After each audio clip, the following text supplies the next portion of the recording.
संजय गंगवानी साहब।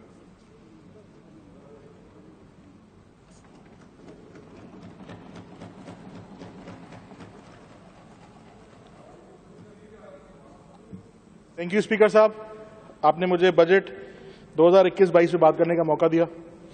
तो सबसे पहले तो मुझे एक बात समझ में नहीं आ रही कि हमारे जो दोस्त हैं वो पहले बात शुरू करते हैं तो बुलंदबांग दावे करते हैं कि सब सही है, सब अच्छा है, उसके बाद फिर कहते हैं पानी भी पीने का नहीं है हमारे ज़िले में और स्कीमें भी मांगते हैं। सर, मैं अपनी बजट की स्पीच का आगाज़ करूंगा माइनॉरिटी अफेयर डिपार्टमेंट से, जो कि नॉन मुस्लिम पाकिस्तानीज़ की बात करूंगा। सर, इस साल माइनॉरिटी डिपार्टमेंट ने 47 न्यू स्कीम्स रखी हैं और पुरानी स्कीम्स जो 13 चल रही हैं। सर, ये पुरानी स्कीम्स जो 13 चल रही हैं ये 2012 से चल रही हैं। सर, थर्ड क्वार्टर की अगर एग्जीक्यूशन रिपोर्ट की मैं बात करूं तो इन पुरानी 13 स्कीमों में से 7 स्कीमें ऐसी हैं जिनमें से जीरो एक्सपेंडिचर है। Sir, zero expenditure. और सर, लास्ट ईयर का जो डेवलपमेंट बजट था जो 826 बिलियन था इस डिपार्टमेंट का, उसमें से सिर्फ और सिर्फ 96 बिलियन यानी कि 12% खर्च किया गया है और इस साल डेवलपमेंट का बजट 110 मिलियन रखा गया है। सर, एक कमेटी नोटिफाई हुई थी आज से 3 साल पहले इसी ऐवान में, जिसमें ट्रेजरी बेंचेस के तमाम एमपीएस को, एमएनएस को रखा गया था, जिनका काम था कि ओवरसाइट करें इस जो बजट की ये जो माइनॉरिटीज की स्कीम्स आती हैं उसके हवाले से बात करें, बताएं कि कहाँ कहाँ जरूरत है। सर, उसकी एक रिपोर्ट आनी चाहिए, क्योंकि अगर 826 में से सिर्फ 96 मिलियन खर्च हो रहे हैं डेवलपमेंट बजट पे तो सर ये एक सवालिया निशान है। सर, साधु बेला सखर की बात करूंगा। साधु बेला सखर जो कि सिंधु दरिया के किनारे सखर में वाक़या है। सर, फरवरी 2017 में ये प्रोजेक्ट शुरू हुआ था। 1.3 बिलियन 1.3 अरब का प्रोजेक्ट है। सर, इस पे पिछले कई सालों से जीरो एक्सपेंडिचर है, 1 रुपया भी इस स्कीम पे खर्च नहीं किया जा रहा। सर, यहाँ पे ये एक पावन स्थान है, यहाँ पे पाकिस्तान के बाहर से काफ़ी यात्री हर साल आते हैं, पर यहाँ पे क्योंकि ये स्कीम जो है इल्तवा का शिकार है, स्ट्रक्चर आधा अधूरा खड़ा है, लोगों को काफ़ी मुश्किलात का सामना है। इस स्कीम को जल्द से जल्द कंप्लीट किया जाए साधु बेला सखर की। Sir, provincial commission for minorities जो कि सिंध में अभी तक फंक्शनल नहीं हुआ। सर, इसका फंक्शन ये है प्रोविंशियल कमिश्नर फॉर माइनॉरिटीज का, to make recommendation for the effective implementation of safeguard for the protection of the interest of minorities by the provincial government and look into specific complaints regarding deprivation of rights and safeguard of the minorities. Sir, ये अभी तक जो है provincial commission for minorities बना नहीं है। इसको जल्द से जल्द मैं सीएम साहब से रिक्वेस्ट करूंगा कि इसको जल्द से जल्द बनाए, नोटिफाई करें। सर, कुछ स्कीम्स का मैं यहाँ जिक्र करूंगा कि अगर डेवलपमेंट बजट है और इस्तेमाल नहीं हो रहा तो मेरी कुछ स्कीम्स हैं वो एडीपी में डाल दी जाएं। Repair and renovation work at Baba Amardas नवा तक लाड़कानो, बाबा मिल्की राम दरबार खटन बाजार लाड़कानो, हासाराम मंदिर लखीदर शिकारपुर, सविदर मंदिर शिकारपुर, खटनवारी दरबार शिकारपुर, श्री धनी मतंग देव दरबार मिट्ठी, श्री मतई देव दरबार बदीन, श्री ममई देव ठट्टा। सर, इनमें रिपेयर एंड कंस्ट्रक्शन वर्क की जरूरत है। 2 बिल्स का जिक्र तो सीएम साहब ने अपनी स्पीच में किया है। फोर्स कन्वर्जन का बिल भी सर पेंडिंग है, काफी अरसे से पेंडिंग है। फोर्स कन्वर्जन एक बर्निंग इशू है सिंध का। ये इस बिल को भी जो है असेंबली में लाया जाए और जो पेंडिंग इशू है इसको यहां से पास कराया जाए। सर, हेल्थ के हवाले से मैं बात करूंगा। फेडरल गवर्नमेंट को सर सबसे पहले मैं खराज तहसीन पेश करूंगा और मुबारक दूंगा जिन्होंने एनसीओसी के एक प्लेटफॉर्म बनाया जिसने बहुत खूबी के साथ ग्लोबल पैंडेमिक को डील किया। सर, जिसकी वजह से पाकिस्तान आज एक केस स्टडी है, रेफरेंस स्टडी बन गया है कि पूरी दुनिया, वर्ल्ड हेल्थ ऑर्गेनाइजेशन हो, वर्ल्ड इकोनॉमिक फोरम हो, सब ने तारीफ की है कि किस तरह से इस हेल्थ डिजास्टर को पाकिस्तान ने इससे सेव किया है अपने लोगों को, और सर किस तरह से लिमिटेड रिसोर्स में रहकर अपने कमजोर तबके को सोशल प्रोटेक्शन दी है। एहसास प्रोग्राम के जरिए सबसे ज्यादा 65 अरब का शेयर सिंध के अवाम को दिया है। सर, जब 65 अरब का शेयर वजीर आजम पाकिस्तान ने उस वक्त सिंध के अवाम को दिया जब सिंध के अवाम को इसकी सबसे ज्यादा जरूरत थी।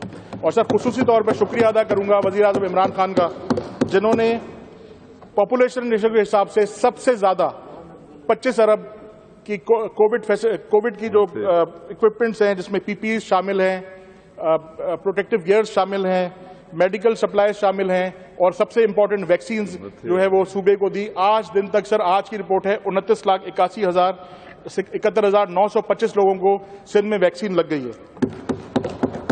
सर हेल्थ का बजट सर हर साल इंक्रीज होता है, बढ़ते बढ़ते इस साल 172 अरब पे जा पहुंचा है। सर इसके बावजूद भी मेरी सिंध का बच्चा, सिंध का मुस्तकबिल स्टंटेड है, वेस्टेड है, मेल नरिश्ड है, HIV एड्स का शिकार है। सर HIV एड्स जो है, न्यूयॉर्क टाइम्स ने HIV एड्स को रिपोर्ट किया है और इंटरनेशनल लेवल पे मेरे सूबे की पहचान HIV एड्स बनाई गई है। सर यहाँ पे जो बच्चे हैं उनकी जिनमें HIV एड्स है, काफी बच्चे तो ऐसे हैं जिनकी उम्र 5 साल से कम है। सर अभी तक इनको मेडिसिन वगैरह नहीं मिल रही। हर साल मेडिसिन का बजट बढ़ाया जाता है पर मेडिसिन मिलती नहीं है। वर्ल्ड बैंक की रिपोर्ट है कि आपके जो हेल्थ इंडिकेटर्स हैं सिंध में वो नीचे जा रहे हैं, ऑपरेशनल इनसफिशिएंसीज हैं, यहाँ पे पेशेंट टू बेड रेशो जो है वो बढ़ गया है, क्रॉनिक शॉर्टेज है फीमेल स्टाफ की, स्पेशलिस्ट डॉक्टर आपके पास देही इलाकों में नहीं है जिसकी वजह से अर्बन रूरल डिस्पैरिटी बढ़ती जा रही है, और जनरल कैडर स्टाफ आपके पास एक्सेस में है। सर प्राइमरी हेल्थ केयर ना होने की वजह से आपका आउटब्रेक्स ऑफ इन्फेक्शियस डिजीजेज बढ़ गया है। और सर हम यहाँ पे हमेशा बात करते हैं NICVD की, SIUT की, गम्बट की। सर ये सारे अच्छे इंस्टीट्यूट्स हैं, पर what about BHUs, primary health care, civil hospital, tertiary hospitals, Larkana का Chandka hospital, civil hospital Karachi में सर MRI और CT स्कैन की फैसिलिटी 3 साल से खराब है। NICVD की बात करते हैं पर सर वहां पे कार्डियोथोरेसिक यूनिट पे 10 साल से एक मशीन खराब पड़ी है सिविल हॉस्पिटल कराची में। चांडका में एम्बुलेंसेज नहीं है, आपने खुद यहाँ पे बताया इस फ्लोर ऑफ द हाउस पे कि 24 में से 14 एम्बुलेंसेज खराब हैं। सर इसके अलावा स्टंटिंग आपके सिंध में स्टंटिंग 48% पे है। बहुत सारी स्कीम्स रखी जाती हैं, वर्ल्ड बैंक की एक स्कीम थी स्टंटिंग के हवाले से, वो खत्म हुई है, तो अब इस बार 48% की स्टंटिंग ग्रोथ होने के बावजूद कोई स्कीम स्टंटिंग के लिए मेरे सूबे में नहीं रखी।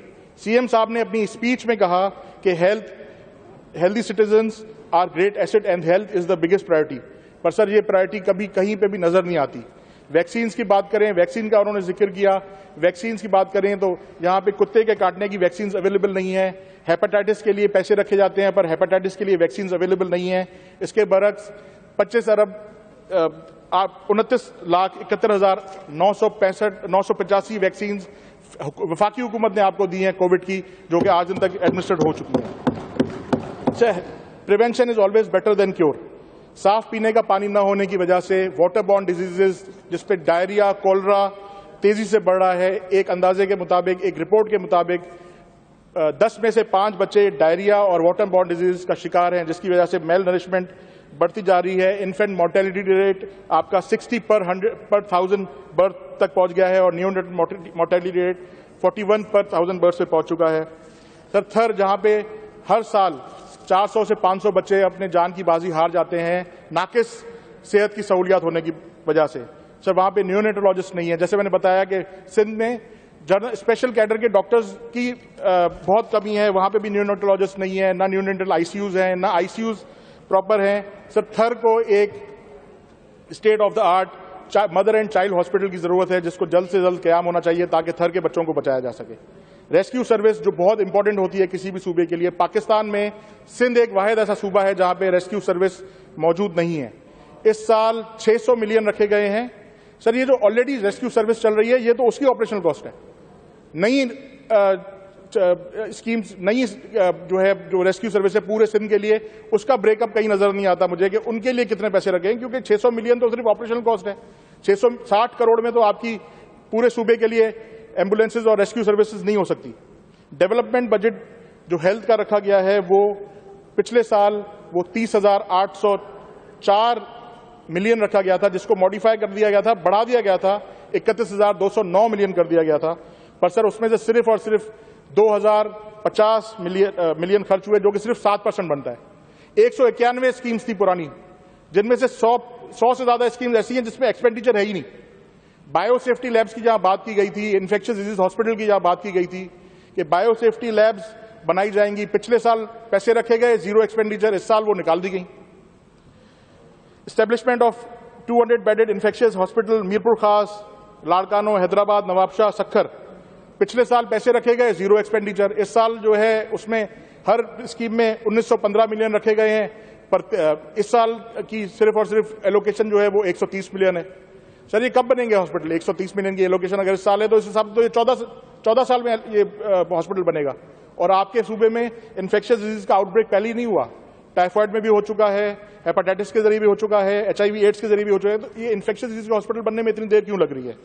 सर, इधर हमेशा बात की जाती है, दूसरे सूबों से सिंध को कंपेयर किया जाता है। पूरे पाकिस्तान में हेल्थ कार्ड के जरिए अवाम को अच्छी सेहत की सहूलियात मौसर हैं। मैं रिक्वेस्ट करूंगा कि सिंध में भी हेल्थ कार्ड दिया जाए और जो है अवाम को, ताकि सिंध के सूबे की अवाम अच्छी सेहत की सहूलियात से मुस्तफीद हो सके।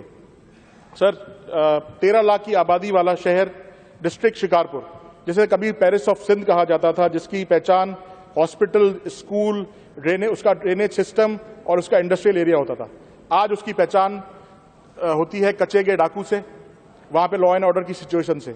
सर, आज की हालत शिकारपुर के ये है कि 4 दिन पहले वहां बारिश हुई है, वहां पे रोड रास्ते अभी तक वो पानी ड्रेन नहीं हुआ, वहां पे रोड रास्ते खराब हैं, सड़कें बुरी हैं, सड़कों का हाल बुरा है, पीने का साफ पानी लोगों को वहां पे अवेलेबल नहीं है। शिकारपुर का शुमार उन डिस्ट्रिक्ट में होता था जहां से लोग दूर दूर से तालीम हासिल करने के लिए आते थे, और उन चंद डिस्ट्रिक्ट में इसका शुमार है जहां पे इंटरमीडिएट कॉलेज की बुनियाद रखी गई।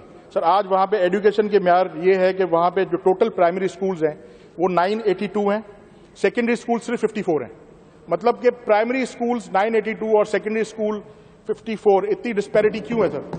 क्या बंदा प्राइमरी के बाद सेकेंडरी स्कूल नहीं जाए, प्राइमरी के बाद ड्रॉप आउट हो जाए? सर, जो स्कूल मौजूद हैं उनमें 636 स्कूल्स ऐसे हैं जिनमें इलेक्ट्रिसिटी नहीं है, 426 स्कूल ऐसे हैं जहां पे वॉशरूम्स नहीं है, और 24 स्कूल सिर्फ ऐसे हैं जहां पे साइंस लैब है। मैं सईद गनी साहब जो हमारे एजुकेशन मिनिस्टर हैं उनसे अपील करूंगा कि स्कूल्स की हालत को वहां पे सुधारने के लिए स्पेशल पैकेज अनाउंस किया जाए एजुकेशन का। So hospitals, sir Henry Holland mission eye hospital, Rai Bahadur Uttardas Tarachand hospital, civil hospital, sir वहां पे स्पेशल कैडर के कोई डॉक्टर्स नहीं है, न वहां पे सर्जन अवेलेबल हैं, न फिजिशियंस अवेलेबल हैं, न यूरोलॉजिस्ट अवेलेबल हैं, न पीडियाट्रिशियन अवेलेबल हैं। एम्बुलेंसेज वहां बिल्कुल भी नहीं है, रेस्क्यू का सिस्टम वहां पे नहीं है। वहां पे सर सिर्फ और सिर्फ जो पेशेंट्स आते हैं उनको रेफर किया जाता है दूसरे हॉस्पिटल्स में। सर, दूसरे पेशेंट्स, अगर आप पेशेंट्स को रेफर करते हैं दूसरे हॉस्पिटल्स में तो वो वहां पे जाएंगे कैसे जब आपके पास एम्बुलेंस सिस्टम नहीं है? तो मैं हेल्थ मिनिस्टर साहब से रिक्वेस्ट करूंगा कि वहां पे CT स्कैन, MRI, अल्ट्रासाउंड और जितनी भी बेसिक नीड्स हैं उनको मुहैया करें, और वहां पे एक स्पेशल पैकेज दें शिकारपुर के लिए, खासतौर पे एक स्पेशल पैकेज दें हेल्थ के हवाले से, ताकि शिकारपुर की आवाम को सेहत की अच्छी सहूलियात मैसर हो। बहुत शुक्रिया, थैंक यू सर।